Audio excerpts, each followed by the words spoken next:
Assalamualaikum warahmatullahi wabarakatuh. Bertemu lagi dengan kakak Love Violita di materi kita yang keenam, yaitu materi tentang Kingdom Protista. Sebelum mulai belajar, jangan lupa berdoa dan siapkan alat tulis untuk mencatat hal-hal yang penting. Ada yang tahu apa itu Kingdom Protista? Pertama-tama kita akan membahas tentang ciri-ciri Kingdom Protista. Ciri yang pertama yaitu Protista merupakan eukariot, di mana dia memiliki membran inti sel. Yang kedua, protista bisa berupa uniseluler atau multiseluler. Ada yang tahu apa yang dimaksud dengan uniseluler dan multiseluler?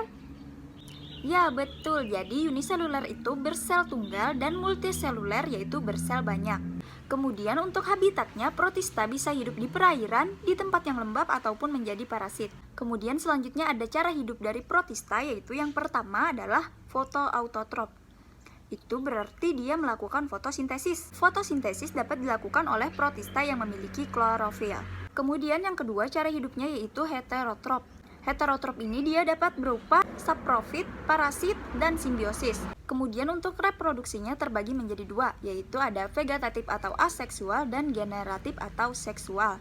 Untuk reproduksi vegetatif atau aseksual terdiri dari pembelahan biner, fragmentasi, dan pembentukan spora atau zoospora.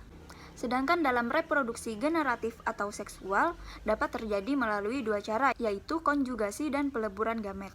Kemudian selanjutnya kita akan membahas tentang pembagian Kingdom Protista, di mana pembagian Kingdom Protista ini terbagi menjadi tiga. Yang pertama yaitu ada protista mirip hewan atau disebut dengan protozoa. Yang kedua ada protista mirip tumbuhan atau bisa juga disebut dengan alga atau ganggang. Dan yang ketiga yaitu adalah protista mirip jamur. Yang pertama akan kita bahas yaitu tentang pembagian protozoa berdasarkan alat gerak. Terdapat beberapa filum. Yang pertama yaitu filum Rhizopoda atau Sarcodina, di mana alat geraknya berupa pseudopoda atau kaki semu. Contohnya itu seperti Amoeba proteus. Yang kedua ada filum Flagellata atau Mastigopora, di mana alat geraknya berupa flagel atau bulu cambuk. Contohnya yaitu Trichomonas vaginalis yang menyebabkan keputihan. Kemudian yang ketiga yaitu ada filum Ciliata atau Ciliopora, alat geraknya berupa silia atau bulu getar, contohnya yaitu Paramecium. Yang keempat yaitu ada filum Sporozoa, di mana filum ini tidak mempunyai alat gerak, contohnya yaitu seperti Plasmodium vivax. Selanjutnya yang akan kita bahas yaitu adalah protista mirip tumbuhan atau algae, atau bisa juga disebut dengan ganggang, di mana pembagian algae atau ganggang berdasarkan pigmen warna. Yang pertama yaitu ada ganggang hijau atau divisi chlorophyta, di mana pigmen dominannya yaitu merupakan klorofil A dan B, sedangkan pigmen lainnya yaitu ada karoten dan xanthophyll, di mana dinding selnya mengandung selulasa dan pektin. Yang kedua yaitu ada ganggang keemasan atau divisi chrysophyta, di mana pigmen dominannya yaitu merupakan karoten dan xanthophyll, dan pigmen lainnya merupakan klorofil A dan C. Sedangkan dinding selnya mengandung selulasa dan pektin. Selanjutnya yang ketiga yaitu ada ganggang coklat atau divisi Phaeophyta, di mana pigmen dominannya merupakan fucoxanthin, sedangkan pigmen lainnya merupakan klorofil A, C, dan karotin. Sedangkan dinding selnya mengandung selulosa, pektin, dan asam algin.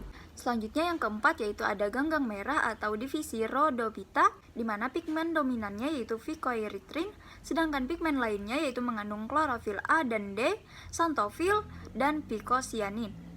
Dan dinding selnya mengandung selulosa. Kemudian yang kelima ada divisi Euclenophyta, di mana pigmen dominannya yaitu merupakan klorofil A dan B, sedangkan pigmen lainnya yaitu karotin, dan dia tidak memiliki dinding sel, tapi terdapat membran tipis yang tersusun atas lapisan protein berbentuk spiral.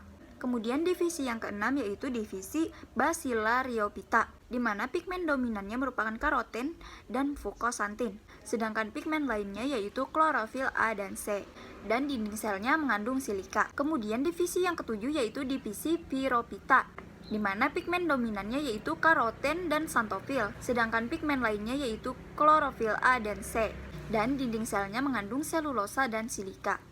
Selanjutnya ada pembagian protista mirip jamur, di mana protista mirip jamur ini terbagi menjadi dua. Yang pertama yaitu ada Myxomycota atau jamur lendir, yang kedua ada Oomycota atau jamur air. Untuk Myxomycota atau jamur lendir terbagi menjadi dua. Yang pertama yaitu ada Acrasiomycota, di mana hifanya bersekat. Kemudian yang kedua yaitu ada Myxomycota, di mana hifanya tidak bersekat. Kemudian ada pun ciri-ciri myxomycota atau jamur lendir. Yang pertama yaitu ada memiliki protoplasma tanpa dinding sel. Yang kedua memiliki warna kuning atau oranye. Yang ketiga bentuk tubuh seperti lendir. Yang keempat dapat bergerak seperti amuba. Yang kelima yaitu merupakan uniseluler atau multiseluler. Selanjutnya habitatnya yaitu tempat lembab atau basah, misalnya di batang kayu yang membusuk ataupun sampah yang membusuk. Kemudian reproduksinya yaitu ada vegetatif dan generatif, di mana generatif dengan singgami, sedangkan vegetatif dengan membentuk spora. Contohnya yaitu untuk myxomycota adalah Physarum polycephalum, dan untuk Acrasiomycota yaitu Dictyostelium discoideum. Kemudian selanjutnya kita akan membahas Oomycota atau jamur air, di mana ada pun ciri-ciri dari jamur air ini. Yang pertama yaitu memiliki dinding sel dari selulosa. Yang kedua, hifa tidak bersekat, habitat yaitu di dalam air ataupun di tempat lembab, merupakan uniseluler atau multiseluler, reproduksi dengan generatif atau vegetatif, generatif dengan peleburan dua gamet, dan vegetatif dengan membentuk zoospora. Contohnya yaitu seperti Saprolegnia, yaitu protista yang hidup di bangkai ikan di air. Kemudian selanjutnya kita akan membahas peranan kingdom protista. Pertama-tama kita akan membahas peranan menguntungkan dari protista. Yang pertama yaitu bahan pembuatan agar-agar karena menghasilkan bahan serupa gelatin. Yang kedua yaitu sebagai makanan alternatif.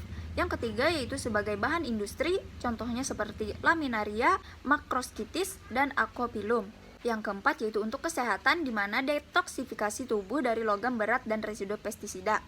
Yang kelima yaitu untuk ekosistem, di mana dia sebagai produsen primer di ekosistem perairan, sebagai penghasil oksigen ataupun sebagai penunjuk tingkat pencemaran air. Yang keenam yaitu untuk menemukan minyak bumi. Yang ketujuh yaitu lumpur radiolarian, di mana digunakan sebagai bahan peledak. Kemudian yang kedelapan yaitu sebagai decomposer atau pengurai sampah. Yang kesembilan yaitu membuat perairan bersih dari bangkai. Kemudian peranan merugikan dari protista, yang pertama yaitu menyebabkan penyakit seperti protozoa, di mana mereka dapat menyebabkan penyakit seperti disentri, keputihan, atau toxoplasmosis. Kemudian yang kedua yaitu protista dapat mengeluarkan racun yang berbahaya bagi manusia dan hewan. Selesai sudah materi kita pada hari ini, yaitu materi tentang protista. Jangan lupa untuk mencatat hal-hal yang penting. Sebelum mengakhiri pelajaran, mari kita ucapkan hamdalah, alhamdulillahirrabbilalamin. Semoga apa yang kita pelajari bermanfaat. Wassalamualaikum warahmatullahi wabarakatuh.